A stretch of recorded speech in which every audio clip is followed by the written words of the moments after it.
क्या है विवाह आखिर होता क्या है? तो वे उपसर्ग पूर्वक वह धात, वह माने वाहना ना, जैसे जीवन चलायमान है, रुकता नहीं। और नदी भी बहती है, नदी चलती नहीं है, नदी बहती है।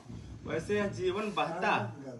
और इस आपके नए जीवन में आपको एक जीवन साथी मिला है, साथ में चलने वाला। तो विवाह का शाब्दिक अर्थ हुआ कि यह पूरा जीवन चलने वाली एक यात्रा है। और एक बात, दाम्पत्य जीवन, दाम मतलब होता है रस्सी, दमम अपत्यम पुमानित दाम्पत्यम। जैसे रस्सी की 3 लड़ियां होती हैं लेकिन वो जुड़ के दिखती हैं 2, महाराज जी। वैसे आप लोगों का जीवन में आप लोग तो 2 हैं, लेकिन जीवन में आप लोग एक हो जाइए। आपकी बातों का उल्लंघन उनको नहीं करना है और उनकी भी सहभागिता आपको सुनिश्चित करनी है। जो भी आपका आए व्यय हो उनका भी उसमें सहभागिता आप स्वीकार करिए, उनकी भी राय आप लीजिए। कहने का तात्पर्य है कि आप दोनों परस्पर एक दूसरे को समझिए, तब दाम्पत्य जीवन सुखमय होता है। विरोध की कहीं से कोई बात ना आने पाए, विरोध की आप लोग कल्पना भी मत करिए। आप कहिए कुछ, वो कहें कुछ, ऐसा दाम्पत्य जीवन में नहीं होना चाहिए। अब आपके प्रत्युत्तर में आपके 5 और एक बात, जो आप लोगों ने 7 परिक्रमा तो हुई, लेकिन अब भी कन्या आपके दाहिनी तरफ गए, अब भी कन्या कुंवारी है, कन्यादान हो गया है, आपने अग्नि के समक्ष परिक्रमा कर लिया है, लेकिन अब भी कन्या आपकी पत्नी नहीं हुई है। उसके पहले आप एग्रीमेंट कर रहे हैं, समझौता। पंडित जी ने बताया 7 वचन कन्या के, 5 वचन आपके। इसको आप मानिए, हृदय से मानिए, यह नहीं कि सुन के छोड़ दीजिए। इसको आप हृदय से मानिए। उसके बाद लड़की आपकी बामांगी बनेगी। बामांगी मतलब आपकी बाईं तरफ जब बैठेगी तब वो आपकी पत्नी होगी, नहीं तो दाहिनी तरफ बैठने से वो पत्नी का अधिकार उनको नहीं प्राप्त होगा।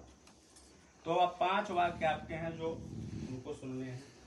क्रीड़ा शैर संस्कार समाजोत्सव दर्शनम हास्यम परगृहेयानम त्यजेत प्रोषिता भर्तिका। जो भी साज सज्जा की व्यवस्थाएं हैं, सामग्री हैं, और कोई भी घर पर उत्सव है या कोई भी कहीं सामाजिक उत्सव है, अगर मैं घर पर रहूं तो आप वह सब कुछ करिए, लेकिन मैं घर पर न रहूं तो आपको उन बातों से मुख मोड़ लेना होगा। अर्थात आपको किसी भी ऐसे उत्सव में सम्मिलित नहीं होना है जिसमें इनकी उपस्थिति न रहे। विष्णु वैश्वानर साक्षे ब्राह्मण ज्ञाति बांधवा पंचमं ध्रुवमालोक्यं ससाक्षित्वं ममागता। भगवान विष्णु यहाँ पर देवताओं का आवाहन हुआ है। वेद मंत्रों से पंडित जी ने देवताओं का आवाहन किया है, तो वो देवता आपके इस विवाह कर्म के साक्षी है। प्रत्यक्ष देवता अग्नि देवता आपके इस विवाह कर्म के साक्षी है। और आपकी तरफ के जो स्वजन है, आपके पिताजी, भाई, बंधु जो आप बारात लेकर आए, और कन्या पक्ष से जो बैठे हैं, वह सब आपके इस विवाह के साक्षी हैं। दोनों तरफ के ब्राह्मण ये भी साक्षी हैं। और एक साक्षी रात में ध्रुवतारा को कहते हैं। आप ध्रुवतारा की तरफ दर्शन कर लीजिए, थोड़ा सा आकाश की तरफ देख लीजिए, वो भी आपके इस विवाह कर्म के साक्षी हैं। और मान लीजिए कुछ कल्पनाओं से भी काम हो जाता है ना, जैसे भगवान को हम देखे नहीं है लेकिन मानते हैं भगवान, तो ऐसे आप बाहर निकलेंगे तो दिख भी जाएंगे, लेकिन एक कल्पना करिए कि हाँ ध्रुव है ना। अब विवाह आपका संपन्न हुआ, इतने लोग आपके साक्षी हैं। यह वर का द्वितीय वाक्य, अर्थात आपको पति रूप में उनको स्वीकार करना है। और तीसरा वचन, तव चित्तम मम चित्ते वाचा वाच्यम न लोपयेता व्रते में सर्वदा देयम हृदयस्थम वरानने।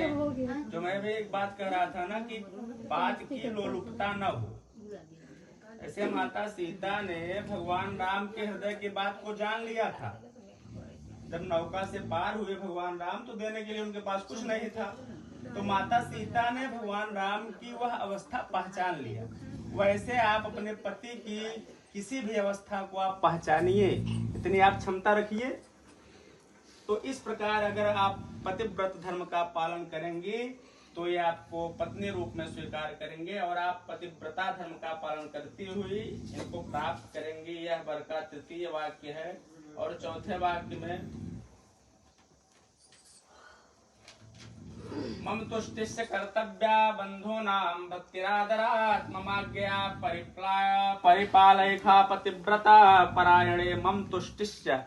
जिस प्रकार हमको संतुष्टि मिले आप वही कार्य करिएगा, हमारे भाई बंधुओं का आदर करिएगा और इस प्रकार हमारी आज्ञा को मानते हुए तुम हमारे विश्वास पात्र बनो और मेरी बामांगी बनो। यह पर का चतुर्थ वाक्य है। और पांचवें वाक्य में वर कहता है बिना पत्नी कथम धर्मा आश्राणाम प्रवर्तते तस्मात् त्वं विश्वस्था भव वामांगगामिनी।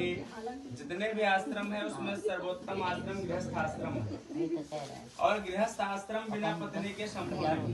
जब तक आप विवाह नहीं करेंगे तब तक आप गृहस्थ धर्म का पालन नहीं कर पाएंगे और गृहस्थ धर्म का पालन बिना पत्नी के नहीं होता। अब तक आप यज्ञ ज्ञान करने के अधिकारी नहीं हो सकते जब तक आपकी पत्नी साथ में न रहे। भगवान राम जब यज्ञ कर रहे थे चाचा का मुंह नहीं आया, थोड़ा सा मुड़ेगा उधर और थोड़ा उधर। उन्होंने सोने उधर है। हाँ फिर यज्ञ अनुष्ठान किया था। तो कहने का तात्पर्य कि गृहस्थ धर्म में पत्नी की आवश्यकता पड़ती है और वंश वृद्धि में भी पत्नी की आवश्यकता पड़ती है।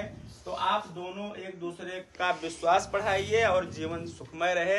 यह वर का पांचवा वाक्य है। आप दोनों को स्वीकार है परस्पर।